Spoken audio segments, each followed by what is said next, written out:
Doesn't even get me.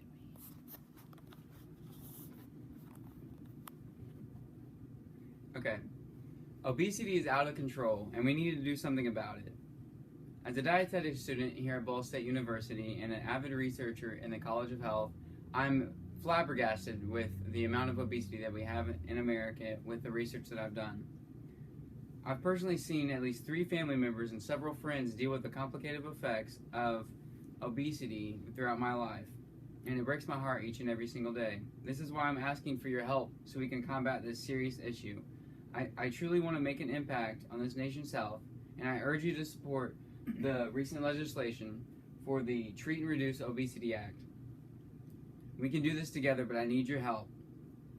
We can do this through the Treat and Reduce Obesity Act that is currently under legislation policy. But first, we need to talk about the rates of obesity in America. So right now, currently, 1 in 3 Americans are overweight or obese. This is astonishing to think about with all the amount of resources that we have, the affluence, and the privileged society that we all live in. We should be leading the way with our healthcare system and our health of our nation. Yet, America has the highest percentage of the world's obese people. And there are complicated health effects with obesity as well, and we are in dire need of help. There's economic pressures, and there's also the current policies that are in place that hinder prevention, and we only treat the disease after it has occurred.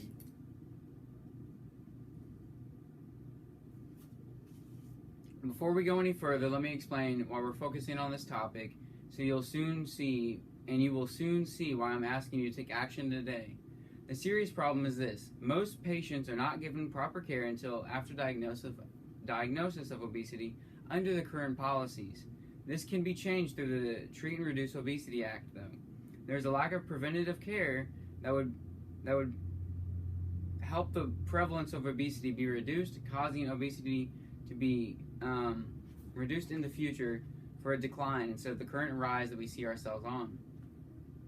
Now let's talk about what I mean by obesity. Internationally, obesity is defined in 3 different ways, looking at the BMIs of individuals. If you have a BMI of 30 to 35, you're in class 1. Above 35 to 40, you're in class 2. And if you're above a BMI of 40, you are classified as severely obese. But in America, we have a different classification system, and we use body fat percentage. If you have a body fat percentage of above 35 as a woman, or as a male at 25%, you are classified as obese. So this map shows us what America looks like with obesity from state to state. And as you can see, there are different geographical prevalences throughout the U.S. According to the CDC, obesity is at a rate of 38% for our population. That's more than 1 in 3 people in America that are obese. Do you know somebody with obesity? This map represents what the prevalence by state to state, but where are we at in Indiana? The chart on the right shows the growth of obesity in Indiana from 1990 to 2008, or from 1990 to 2015, and where we are currently ranked in 15th out of 50 states for obesity. And these maps showcase information from the Behavioral Risk Factor Surveillance System. The next chart that we're going to look at talks about the prevalence of obesity in America in comparison to other countries. With the amount of resources that we have in America, we should be able to be in the lead whenever it comes to global health. Yet, from this chart, we can see that we are in the lead, but we're in the lead in regards to obesity, and we need to do something about it. This is from the World Health Organization, by the way. This map shows us the prevalence of obesity around the world and shows the different countries involved, and we can see that there's a defined shadow cast over the U.S. as it represents a higher percentage of obesity and overweight populations around the world. Obesity has several health factors involved as well, and most of these you've probably heard before. This infographic talks about a lot of the leading causes of death in the U.S., like diabetes, stroke, cancer, and cardiovascular disease. Furthermore, this shows that there are the relative associations of obesity with these different diseases. So if we reduce obesity, we can also reduce these diseases. And furthermore, Honor Whiteman writes in Medical News Today that obesity can severely damage a person's quality of life, leaving them immobile, often triggering depression as well.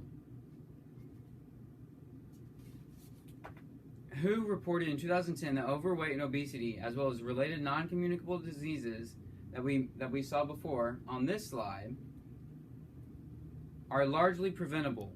Prevention is all about strategic behavioral habits and overall healthy lifestyle, and an overall healthy lifestyle. So obviously, obesity is a problem.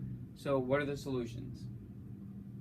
So with the Treat and Reduce Obesity Act, we will be able to provide preventative care for patients and have an opportunity to increase access under Medicare.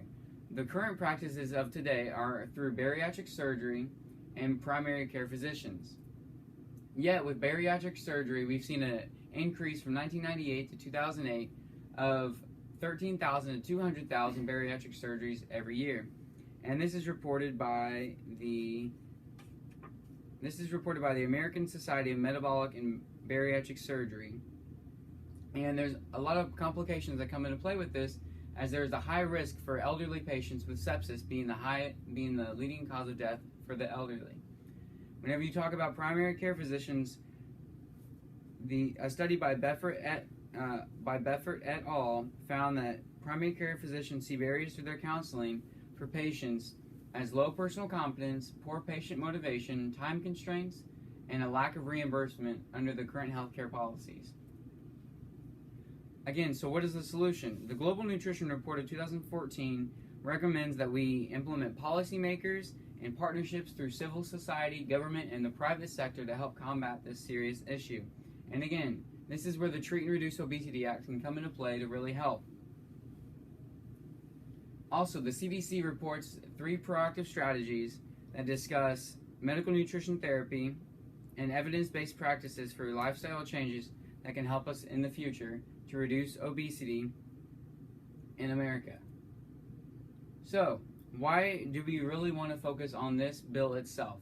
Well, this bill provides a larger amount of opportunities for patients to receive medical care for prevention. It's clinically effective through medical nutrition therapy, and it's cost effective as well, providing the U.S. with a reduced economic pressure that the current healthcare practices provide. So,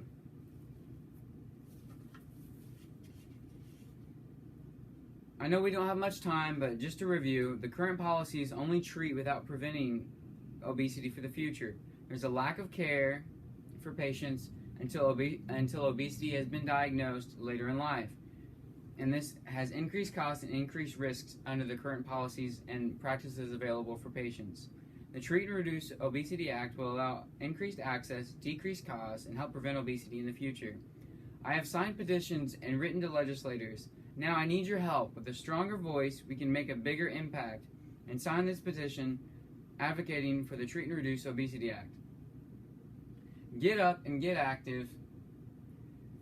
With only 3 seconds of your time, you can be part of the change. Help me, help all of us live healthier lives for our future and the future of America as a whole. Thank you so much. Please come sign this petition.